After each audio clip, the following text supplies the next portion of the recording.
Good afternoon, everyone, and a very warm welcome to you all. Today we have a press conference on two international cinema.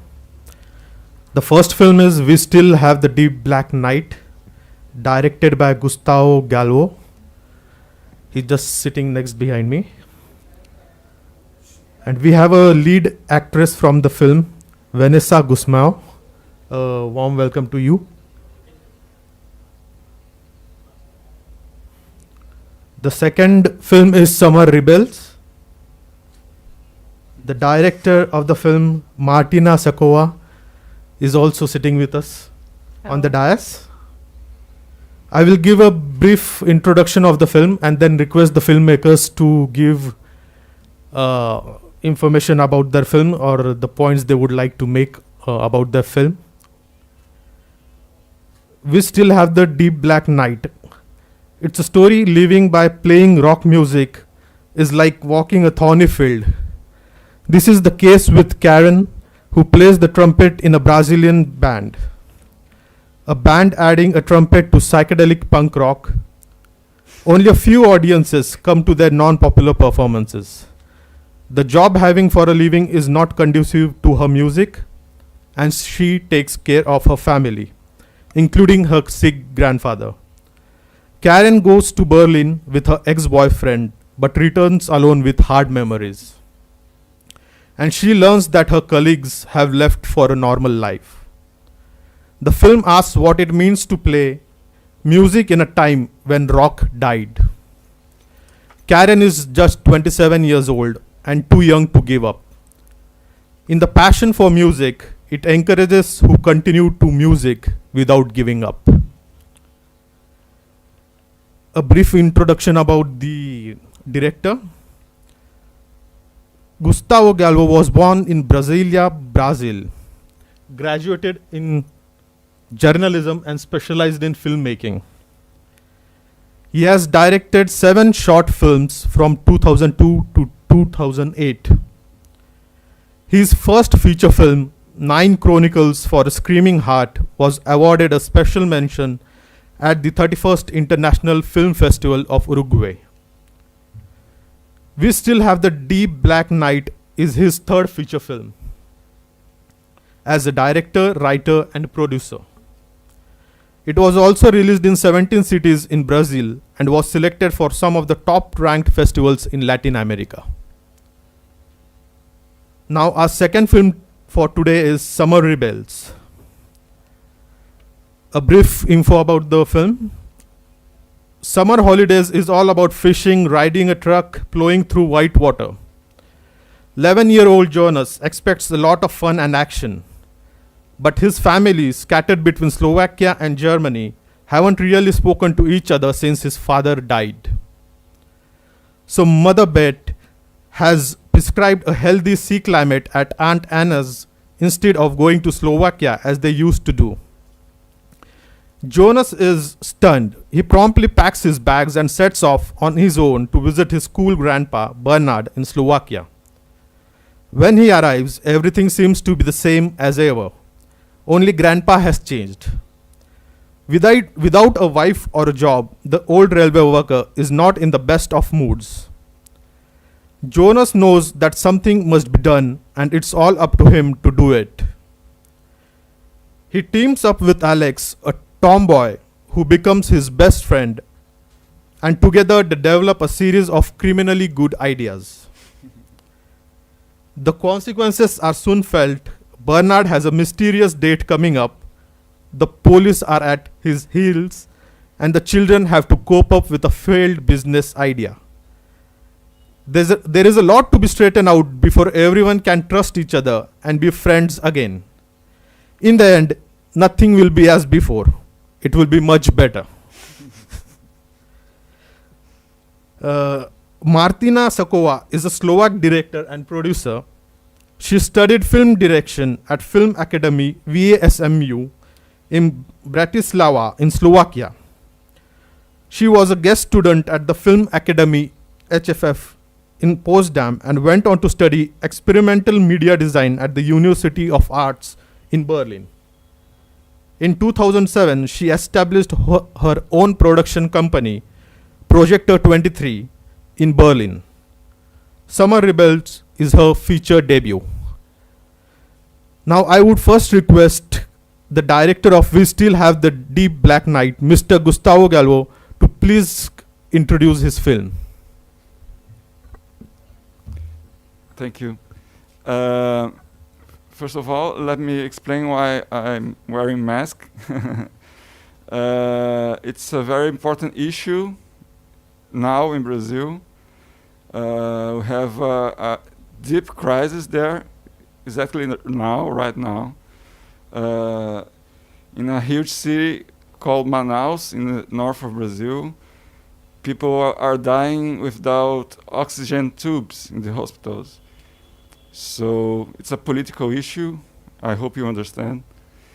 Well, my film, it was released in Brazil in 2019, and it's a story about art, music, passion for art and music in a place, Brasilia, that used to be the capital of rock music in Brazil. People now in Brazil are still listening to the bands that were born in Brazil in the 80s. So it was a city built in 1960, and it was a very young city when rock music emerged there, and as a young city, it has problems to find its own identity, right? I'm sure for you it's weird. I mean, India is a millionaire country, millionaire culture. To talk about a city that has 60 years old only. But now this city that was beginning to find its identity through music, the places are closing. There's a policy of the government to shut down the places, to forbid music, to forbid what they call noise, and it was disturbing me a lot because as I am from Brasilia, as Vanessa is from Brasilia as well, I didn't want to see my city getting closed. I didn't want to see my city dying because of policies that forbid art, that forbid music. So we decided to create this film about a young musician, a trumpet player, a girl, and it was. I'm not a musician, but I had a band centuries ago. So it was enough for me to admire musicians, to admire their ability to create sounds that move us. And so I had to make a film about musicians to express my solidarity and my admiration on them. That's basically it. If you want just to ask more questions, I'll be here to explain. Before that, I would first request Miss Martina Sakova, who made the film Sommer-Rebellen, to please tell us about her film. Hello, Namaskar. Sommer-Rebellen is a story told through the eyes of an 11-year-old boy who tries or who wishes to reunite his family, and in the end he succeeds. And I hope that the story will be some kind of moral support in this difficult situation for many families nowadays. And yeah, also the places look a bit different from the Indian ones. The film deals with universal themes like friendship, trust, feeling of belonging, and love. And when I wrote the story, I put a bit some personal experiences in it. As a child, I had to face the problems with my split family, but I enjoyed very much the summers at grandparents' place, where we could be as children free and without parents' control. So I liked it very much, and I hope that the audience will perceive these authentic feelings we put in it, and that its special humor will make them feel better. And I'm very happy to be here in Goa and to show the film here at the film festival. I have never been to India before, and yeah, I hope that these I'm very thankful for all possibilities to keep alive the culture of cinema for the future as well. And I'm very thankful, in fact, to Film Festival to inviting me and also to show the film. Yeah, that's Sommer-Rebellen. Thank you so much. Before we open the floor for questions, I would like Vanessa, you would like to speak about the film? She was speaking Portuguese and I'll translate to her. What she speaks, okay? Yeah, if she can give a brief intro or talk about the film in Portuguese, it's fine. Yeah. Olá, hello. Bom, por onde começar? O filme, ele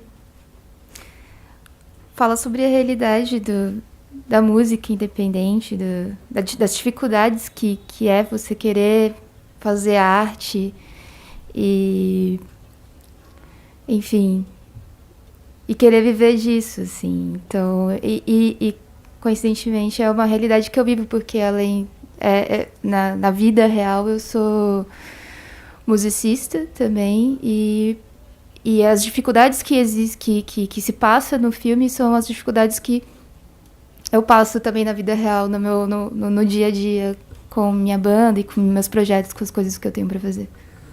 Well, it's a film about the reality of being a musician these days, and it talks a lot about my own experience, because I am a musician myself, and I experienced many of the situations that the film expresses. That's it. That's it. She has, just to explain, she's part of the band. We set up a band for the film, right? So usually when you have a film about music, you cast actors and they pretend they are musicians, which is in a way fake, because to be a musician you have to practice 24 hours, 7 days a week for years. And she's a bass player. The main character is a trumpet player, and to play trumpet you have to practice for 10 years. So I didn't have time to cast an actress and ask her to practice for 10 years.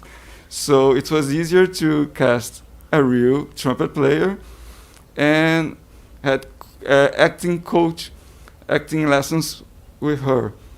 It was the same with all the band. We set up for the film, and Vanessa is a very good bass player, and she plays in some cool bands in Brazil, and that's it.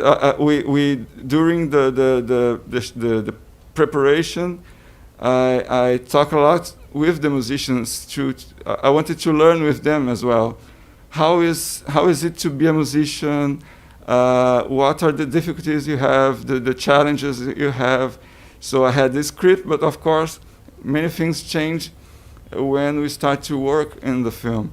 Dialogue, situations, and they work a lot with me, building the project, building the characters. And there's also with us Cristiane Oliveira. She's co-writer of the film, and that's it. I would request Christiana if she wants to add something for the film. You may please take the mic and.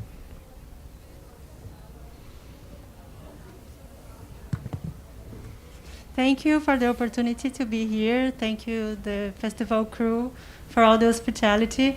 Well, I co-write with Gustavo, and I'm also associate producer of the film. So if there is any questions about this part of the business, I'll be here to be able to answer to. Feel free to send any questions. And well, we are from, we live in São Paulo, but I'm from the south of Brazil. And coincidentally, I have another film being screened here in the festival too. So we'll be seeing each other soon again. That's Okay. Now, before we open the floor to the questions, I have a question each for the film. First, I would like to ask Mr. Gustavo. The main protagonist of the film, Karen, she plays trumpet. Am I right? Yeah. Was there any particular reason that you chose that musical instrument only? Because as in rock band, I don't think that's an instrument that people like to hear. It's either guitar or piano, maybe. That's the point. Drums. Yeah. I wanted the music to be different. I wanted the music to be a different. I want a different approach of rock music to make it more difficult, the journey of the character. You know, it was when I started the project since the beginning, since day one. I decided that would be or a trumpet or a saxophone. Okay. So as there aren't many options of female musicians playing saxophone or trumpet in Brasilia, I mean, so specific, we had three options, only three. But I had this great chance to meet Ayla, who played who played Karen, because she had already a previous experience in performance. So she was a model as well. She worked as a model, and so she wasn't afraid of the cameras. It was an important thing. So, but yeah, I wanted. Let me explain why the trumpet. I wanted the character to carry the instrument all over the places. Okay. So. And contrabass would be like to have it. Yeah, any electrical instrument would be difficult, right? So you had to carry the instrument and the sound box, the speakers, right? Okay. Drums, impossible, of course. And so I choose the trumpet because it's a small instrument. You can carry all over the places, so you can travel with your instrument. But it's also important to say that, as I was saying before, as a musician you must practice all the time, and it is especially tough for someone who plays trumpet, because if you spend, let's say, a week without playing, you miss it. It's a matter of keep practicing all the time. No. For Ayla, it was difficult in a way, because when I invited her, she was already abandoned the instrument. She's a professional architect. Okay. So when I invited her, okay, she was, yeah, let's try. And she had to learn again how to play the instrument. It's very interesting, very interesting. Thank you so much. My next question is to Miss Martina for the film Sommer-Rebels. The lead protagonist is 11-year-old Jonas. We can call him a child actor. And he has a grandparent which is nearly 60 to 70 years older than him. So did you find any difference since it's difficult to get acting out of the children? Or do you had different things in mind while directing both of them, and how to give instructions to a child and a grandparent? I enjoyed the work with the child actors very much because they are spontaneous, and I choose two very clever actors, very clever children. So it was easier for us to find the same language somehow, and we cast it in Prague and Bratislava, and so we have the main two actors, the grandpa and the grandson. They are Czech actors, and the girl is Slovak actor. That there was some kind of bit misunderstandings during the shooting, but it was easy and to do it and with the children. Because they are really open for new ways, and they have not this kind of this routine. Can you please speak in the mic? Okay. That they are aware of the situation and for what they should play and what it's about, and then they are also like they are open for new ways how to should I do it, because they are not actors, they didn't study it. And for us it was very important to have 2 weeks before the shooting only for us. We spent time together at the cottage of where we were discussing each scene and of the film. So during the shooting, when you are managing all the organization stuff, that we didn't need to concentrate of the meaning of the scenes, because they knew already what it's about. So it was really fun to make with them. Okay, thank you so much. Anybody from audience would like to ask a question now, please?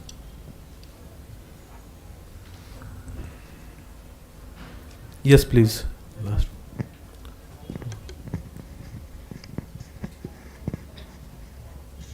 Hi, good afternoon. My question is for Gustavo.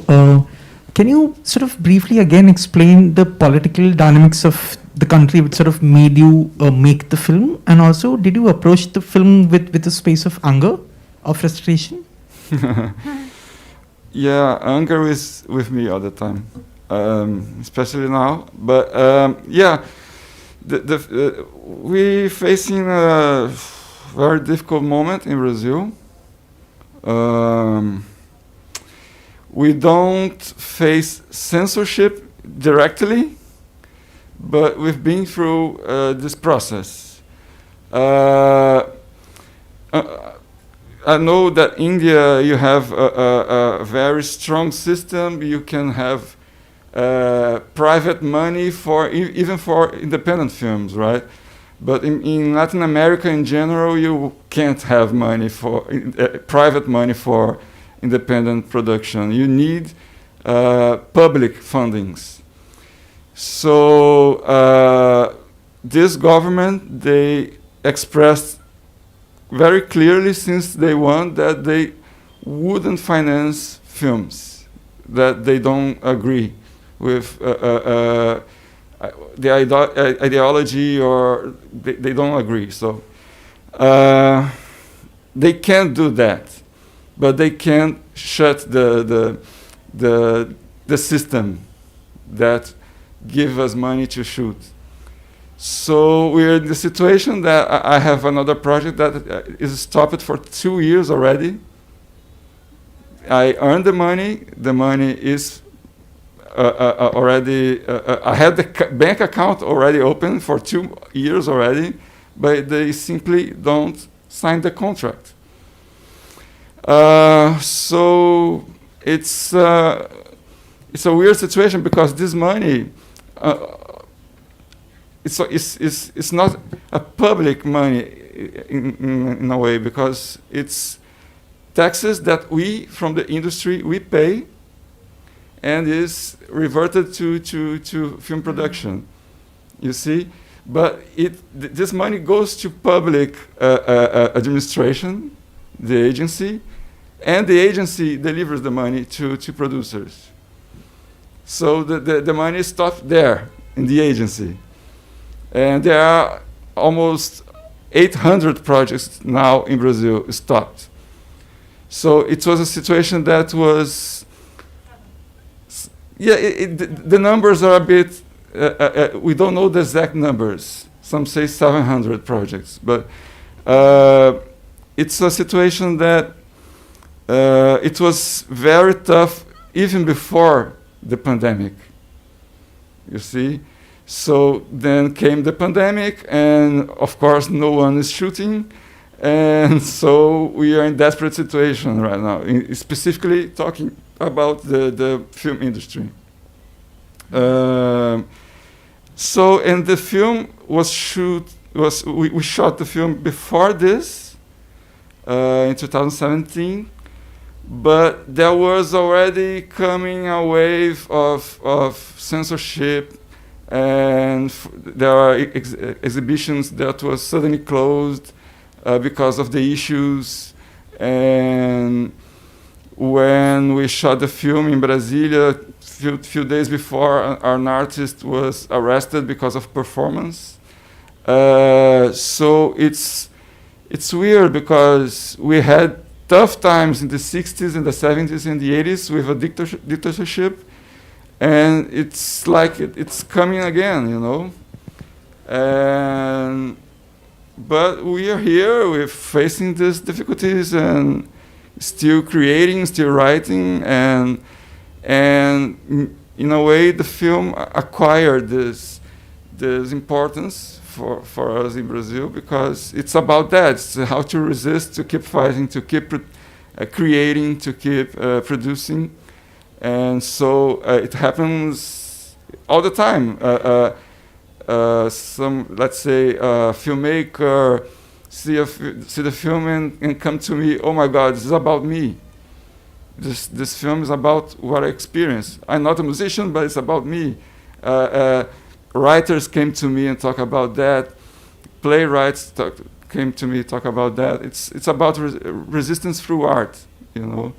And that's why anger is always with me, because you don't have to be like that all the time. I mean, I wish I could say beautiful things as well, not just the fight, not just the struggle, you see. I don't know if I answered. Thank you so much. Any more questions? It's important to say that the film was started much before this. The project started in 2011, and the situation was totally different back then. But it is important to notice that politicians come and go, but art is still there, and the struggle of the musicians is eternal. So internet came, and with this false promise to deliver your art to all the world, but I mean there are billions of artists trying to show their work, right? So it's not as easy as it's. I mean, to survive. Yeah. Vanessa can tell more about that. She had two bands, and it's every day is a new struggle, right? Because there are billions of bands trying to show their work as well. So, and the fact that you don't achieve success doesn't mean anything in a way, because success depends on many things, you know. Depends on the moment you are releasing your work, depends on how much money you have to release your work, depends on if you reach the right people, the right critics, the right journalists, the right... anyway, it's a film about art in its most cruel form, that to keep creating, to keep working, even without the recognition, you know. Okay, thank you. So, any questions from the audience? If you don't have any questions, okay, sir. How was the response from the people for your film? Yeah, Gustavo sir, kindly tell me, how was the response of the people to your film? It's as I mentioned before, you don't have to be a musician to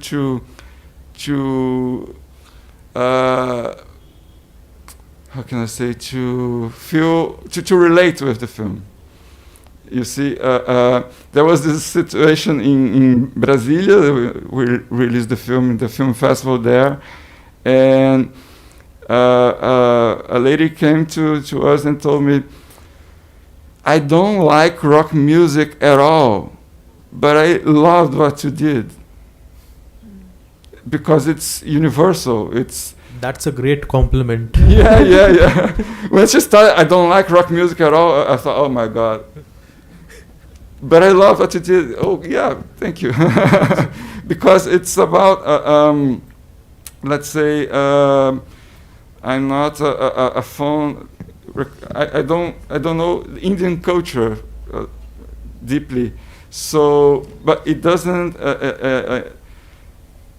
But I admire musicians here enormously, you know, because I know how it's like to have this routine of 24 hours, 7 days a week, keep thinking, creating, practicing, thinking about what's next and what's left. You know, it's so hard. It's so hard to keep up with this pressures. There's the market pressure. That's your pressure, your own pressure about what to do, and people relate to this. We had very emotional reactions by musicians, of course. And in our networks, there are lots of musicians following our networks, and people saying, "Oh my God, this is me." That's exactly what I've been through, and it's incredible to hear that from old man who doesn't play trumpet, for example. It's not a matter of gender or of instrument you play. It's the idea to make art on such hard circumstances. So it was a good reaction there in Brazil. And I can tell about other countries because the film started to be screening all over the world, but online. It started the pandemic, and I must say that it's the first festival abroad that I'm showing this film in person. So thank you very much. Thank you very much, because it's I needed this. I needed to talk to people, looking in the eyes. You don't have this online, right? We are pleased to have you here. Thank you. If there are no more questions, we can conclude with final words of Martina. I have a small question. Why the name Sommer-Rebels? Why rebels? And if you would like to tell us anything about your future project. Okay. Sommer-Rebels. The first title of the film was Summer with Bernard. This is the name of the grandpa. But we changed it to Sommer-Rebels because we recognized that all the characters in the film are some kind of rebels, because they don't accept the status quo of the situation, and they they try to change the situation. They try to change the circumstances around them.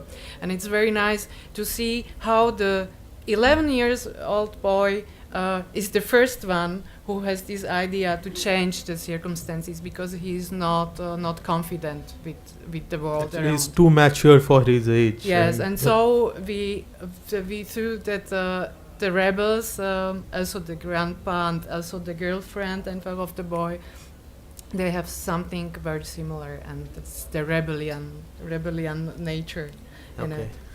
Yeah, and my next film, I'm writing now a science fiction film about love with robots.